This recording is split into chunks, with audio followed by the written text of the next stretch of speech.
There are many CEOs and COOs who have talked to us about their insurance. Almost everyone invariably is wanting to absorb AI. We also caution them, let's get excited, but let's not get overexcited.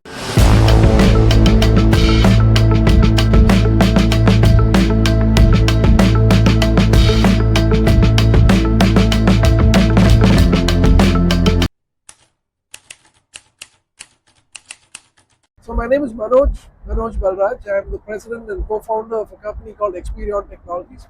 I'm based out of Dallas. And to talk a little about the company, we've been in business for 19 years. And all we have done is one thing, digital product engineering. That's what we do for a living. And we love doing that. We build products that customers use to monetize and generate revenue for themselves. We do that for healthcare, we do it in automotive and manufacturing, in financial services. So we've done that for over 300 customers over the last 19 years across US, Europe, and Australia. So that's Experion. And I've been based in Dallas and enjoying the fact that I'm able to reach out to the West Coast or East Coast to build relationships. And it's centrally positioned. We have 5 co-founders in the company. One of them is in UK, the 3 in India. They shuttle between Australia, Japan, and India, and I'm based here. And between the 5 of us who knew nothing about how to build a business, we started this, and we're still together as a team. So that's about me and our company and what we do for a living. We make it for some of the world's largest automotive companies that are very popular. I can't name them, but big name automotive companies, healthcare companies, pharma companies, financial services companies.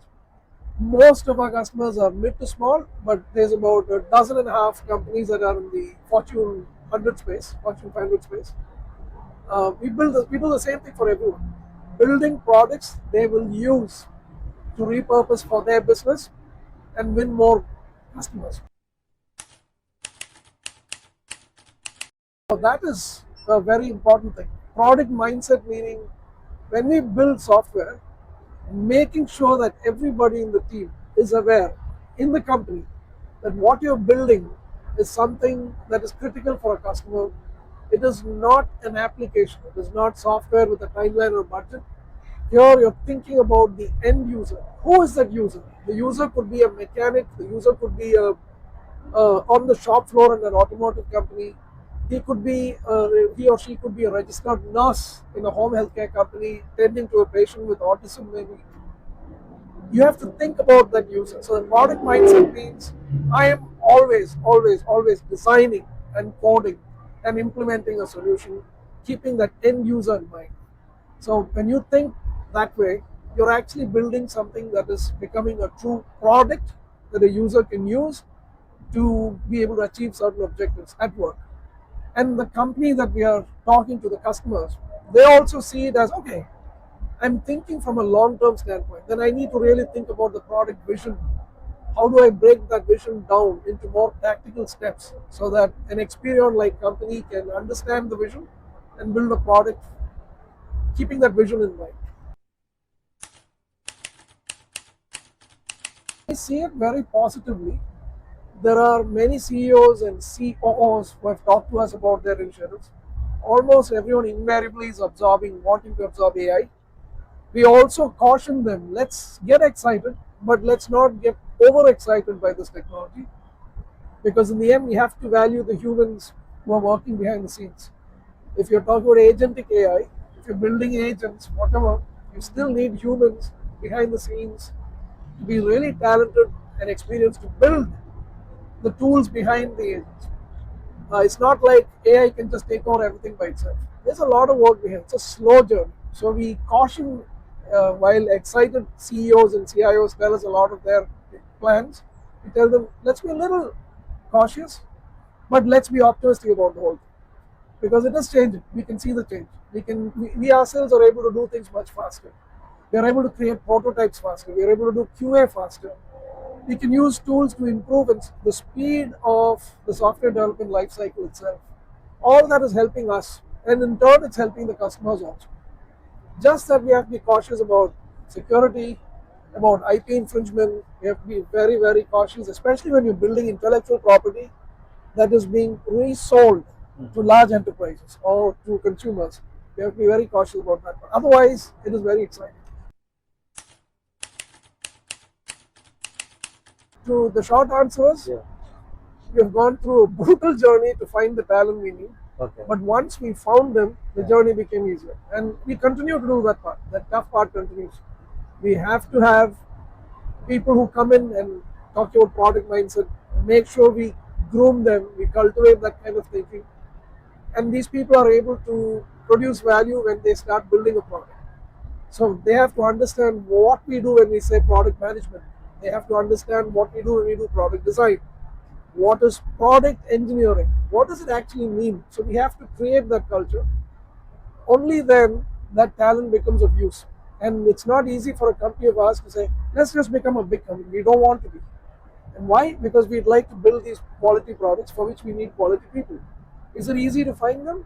Absolutely not easy. We've, it's a very, very slow, time consuming process to find that kind of talent, bring them in house. There's a lot of people in the market, no doubt about it. We have an abundance of talent, but we have to groom them, train them, and then nurture them to the point where they can actually bring this mindset that we're talking about and actually be part of a journey that creates a valuable product for a customer. From Bangalore, I was born and raised in Bangalore. I was the only child to my parents. My father was a design engineer in telecom industry. He used to travel within India, abroad, and all of that, and won awards for his design. So I grew up in a home where someone was always talking about products and design and technology. And then my mother, she's artistically very gifted. She used to work for a company called NGEF. She used to write well, speak in 6, 7 languages, and she always valued the arts. So I grew up in a very fortunate home where I got a lot of freedom, support, lots of freedom, and they would trust me. That gave me the confidence to do more things than I thought I can do, thanks to them both. And as part of my journeys, I realized I got into Wipro. Wipro gave me a chance to work on in the software products division. Met some fantastic leaders there. I also worked in Blast, which at that time was a big name in India. Met again some real good product managers. All this helped me realize that I too want to start my own journey, maybe in the world of software, where we are building products and build products for customers that they will use in turn to generate revenue for themselves. So it involved a lot of the principles I kept hearing from my childhood. So a lot of that, what I'm doing now, is thanks to the encouragement I got at home from my parents and the freedom they gave when I was a little boy, when I was in school and whatnot. So it's been a very interesting transition from Bangalore, where I was born, to where I am today in Dallas. Um, First of all, when I go to the East Coast and West Coast, I used to see in the early days amazing leadership skills, fantastic, um, obviously capabilities. That's why they came here. And I also saw that a lot of these leaders were not just thinking about themselves; they were also thinking about how to give back. And like for example, Kanwal Reiki from California decided to create the Thai group, which turned out to be a fantastic platform for all of us to network, connect. Now it's open to everyone. It's a huge platform. And likewise, there's many, many such people. And now in Texas, in Atlanta, in Chicago, I've met so many people. Good leaderships, good ethics, very, very solid track records they've built in healthcare, in technology, in hospitality, and other industries as well as we go forward. It's very nice. I feel good about it that this is becoming a group of role models who are setting real high benchmarks of achievement. Few days ago, I met the CEO, Shar Dubey. She's a former CEO of Match.com. I was listening to her story, and I felt everyone should hear. There are many stories like these where they have excelled over the years in spite of so many challenges, and they have reached a level that I think all of us should read up and tell our children these stories and whatnot. And going forward, I think one thing I wish was we had a platform for all Indian Americans to come together and educate each other about more good things we could do. Give back to mainstream America. What else can we do from a community standpoint, from a social work standpoint, from a technology standpoint, from providing community leadership standpoint. There's more we can do. I don't think we've reached there yet. So lot more people are waiting in the wings to figure out how else can I do better than what I've done for myself so far.